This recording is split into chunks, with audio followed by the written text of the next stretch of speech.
محترم دوستو، السلام علیکم۔ دوستو، آج کی اس ویڈیو میں ہم آپ کے ساتھ ایک ایسے شخص کی کہانی شیئر کرنے والے ہیں جو مسلمانوں کا بہت ہی بڑا دشمن تھا، اور اس نے ایک مرتبہ یہ بھی پلان بنا لیا تھا کہ ایک مسجد کے اندر بم دھماکہ کر کے ایک ساتھ ہی 200 مسلمانوں کو مار گراؤں گا۔ تو دیکھیں پھر اسلام کیسے اس کی زندگی میں آیا۔ دوستو، آپ کو بتا دیں، یہ جو شخص آپ کو نظر آ رہا ہے اس کا نام ہے میکنی۔ دوستو، یہ امریکہ کا رہنے والا ہے۔ بچپن سے ہی یہ شخص مسلمانوں سے نفرت کیا کرتا تھا، اور پھر بعد میں یہ امریکہ کی فوج میں شامل ہو گیا، اور جس جگہ پر یہ اپنی ڈیوٹی کیا کرتا تھا وہاں پر کچھ مسلمان امریکہ کے دشمن تھے۔ جب یہ فوجی ان کا مقابلہ کرتا تھا تو اس لڑکے کا اور بھی زیادہ مسلمانوں سے من کھٹا ہو گیا اور مسلمانوں سے نفرت کرنے لگا۔ دوستو، مسلمانوں کی اس کے دل میں اتنی نفرت بیٹھ چکی تھی کہ وہ جہاں پر بھی مسلمانوں کو دیکھتا فوراً ہی اپنا راستہ بدل لیتا۔ دوستو، ایک مرتبہ جمعے کے دن اس نے یہ پلان بنایا کہ ایک ساتھ 200 مسلمانوں کو مار گرایا جائے اور مسلمانوں کی مسجدوں میں جا کر حملہ کیا جائے۔ دوستو، اس کے اندر مسلمانوں کی اتنی نفرت بیٹھ چکی تھی کہ جو اس کی بیوی تھی وہ بھی اس کو اسی وجہ سے چھوڑ کر چلی گئی کہ یہ مسلمانوں سے بے وجہ اتنی نفرت کرتا ہے اور ہمیشہ ہی مسلمانوں کی نفرت بھری باتیں کرتا رہتا ہے۔ دوستو، اس کی بیوی بھی اس کو چھوڑ کر چلی گئی تھی۔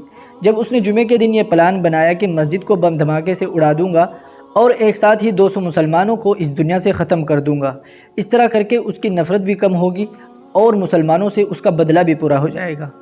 لیکن دوستو، اس کے دل میں ایک خیال آیا کہ میں بم دھماکہ کرنے سے پہلے ایک مرتبہ مسجد میں جا کر مسلمانوں سے بات کرتا ہوں اور اسلام کے بارے میں کچھ جاننے کی کوشش کرتا ہوں۔ دوستو، جب وہ مسجد میں گیا تو وہاں پر اسے ایک نمازی ملا۔ جیسے ہی وہ مسجد کے اندر داخل ہوا تو اس نمازی نے اسے خوش آمدید کہا اور بڑے پیار محبت کے ساتھ اور بہت ہی اچھے اخلاق کے ساتھ اس کے ساتھ پیش آیا۔ جب اس نے دیکھا تو وہ یہ دیکھ کر حیران رہ گیا کہ میں مسلمانوں کے بارے میں اتنا غلط سوچتا ہوں اور مسلمانوں کو لے کر اتنی بری بری باتیں کرتا ہوں، لیکن مسلمان تو بہت اچھے ہیں۔ دوستو، اس طرح کر کے وہ مسجد میں گیا۔ فی الحال کے لیے اس نے اپنے بم دھماکے والا پلان چینج کر دیا، اور پھر وہ ایسے ہی مسجد میں بار بار آنے جانے لگا۔ تو اس نے وہاں پر جا کر ایک مرتبہ ان لوگوں سے کہا کہ میں ایک غیر مسلم ہوں اور میں چاہتا ہوں کہ اسلام کو اچھی طرح سے سمجھ سکوں۔ دوستو، جو وہاں پر امام صاحب تھے انہوں نے اسے ایک قرآن شریف دے دیا اور اسے کہا کہ آپ اس قرآن کو پڑھیں۔ اگر آپ کے من میں کوئی سوال آتا ہے تو پھر آپ مجھ سے سوال کریں، انشاءاللہ میں اس کا جواب آپ کو ضرور دوں گا۔ دوستو، اس طرح کر کے اس نے 6-7 ہفتے تک وہ قرآن شریف پڑھا اور مسجد میں بھی آتا جاتا رہا۔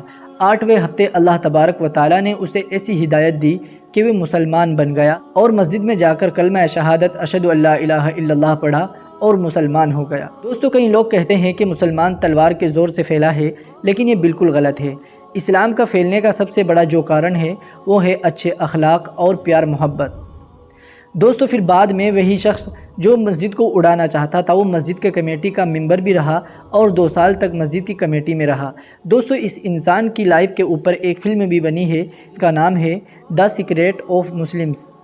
اگر آپ دیکھنا چاہیں تو آپ یوٹیوب پر اس مووی کو بھی دیکھ سکتے ہیں۔ اس پوری مووی میں ان کے بارے میں ہی بتایا گیا ہے۔ دوستو، امید کرتے ہیں آپ کو آج کی اس ویڈیو سے کچھ نیا جاننے کو ضرور ملا ہوگا۔ اس ویڈیو کو لائک